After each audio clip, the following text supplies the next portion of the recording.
অনেক ত্যাগ, রক্ত আর বহু জীবনের বিনিময়ে গেল বছরের ৫ আগস্ট পতন হয় শেখ হাসিনার নেতৃত্বাধীন আওয়ামী লীগ সরকারের। ছাত্র জনতার আকাশচুম্বী আকাঙ্ক্ষার ওপর দাঁড়িয়ে ৮ আগস্ট শপথ নেয় ড. ইউনূসের নেতৃত্বাধীন অন্তর্বর্তী সরকার। বিগত সরকারের সীমাহীন দুর্নীতি ও রাজনৈতিক অনাচারের খতিয়ান বের হতে থাকে একে একে।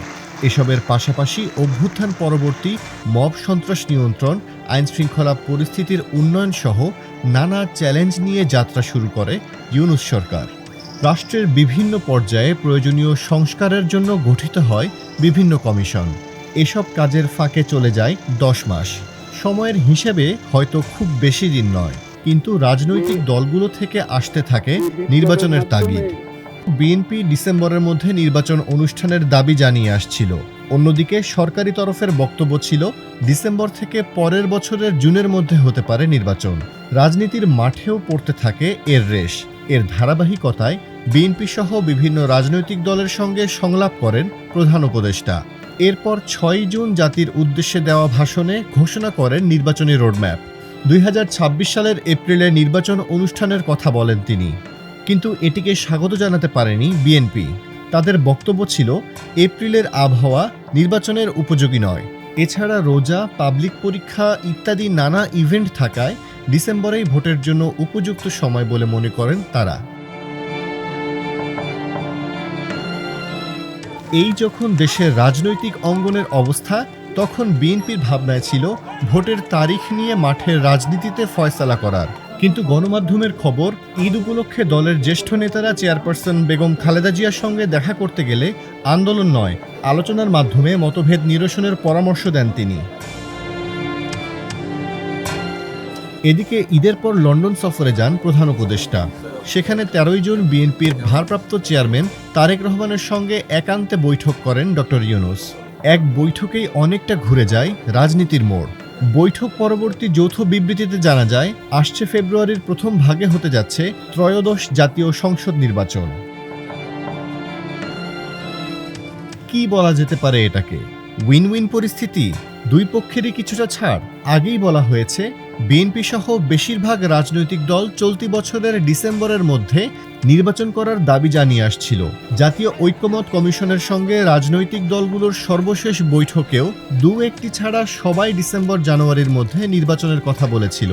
কিন্তু ঈদুল আজহার আগে প্রধান উপদেষ্টা জাতির উদ্দেশ্যে দেওয়া ভাষণে বলেন, এপ্রিলের প্রথমার্ধে যে কোনো দিন নির্বাচন হবে। নির্বাচনের দিনক্ষণ নিয়ে উপদেষ্টাদের মধ্যেও বিভক্তি ছিল বলে জানা যায়।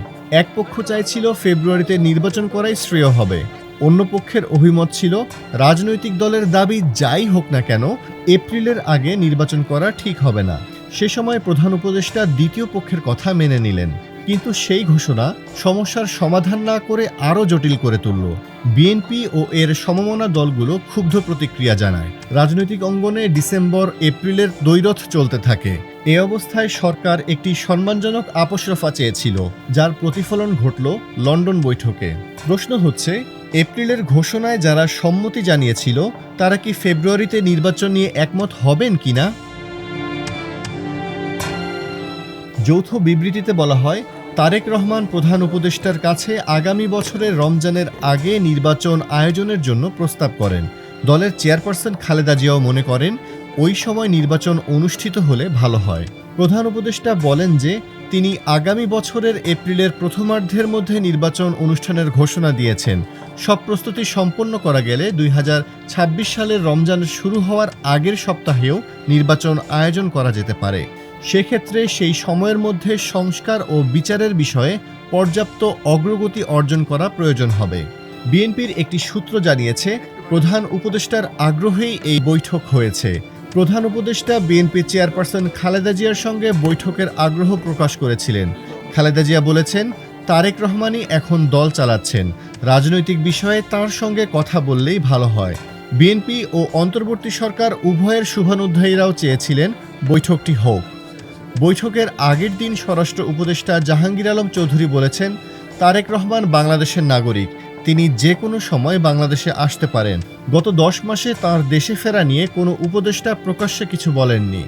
নির্বাচনের বিষয়ে বিএনপির সঙ্গে মতৈক্যের বিষয়টিই সরকার তথা প্রধান উপদেষ্টার বড় সাফল্য বলে মনে করছেন রাজনৈতিক বিশ্লেষকরা।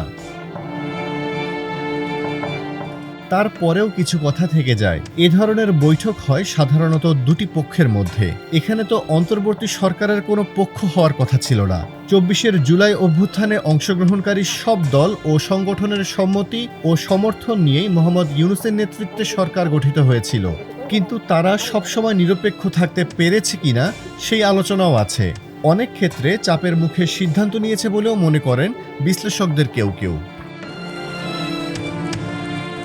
তবে সব ছাপিয়ে ১৩ জন প্রধান উপদেষ্টা এবং তারেক রহমানের বৈঠকের পর রাজনীতিতে স্বস্তির হাওয়া বইছে। এমন স্বস্তি আর মনোরম পরিবেশে ভোটের মাধ্যমে বাংলাদেশের মানুষ বেছে নেবে আগামীর গণতান্ত্রিক সরকার, এটিই প্রত্যাশা।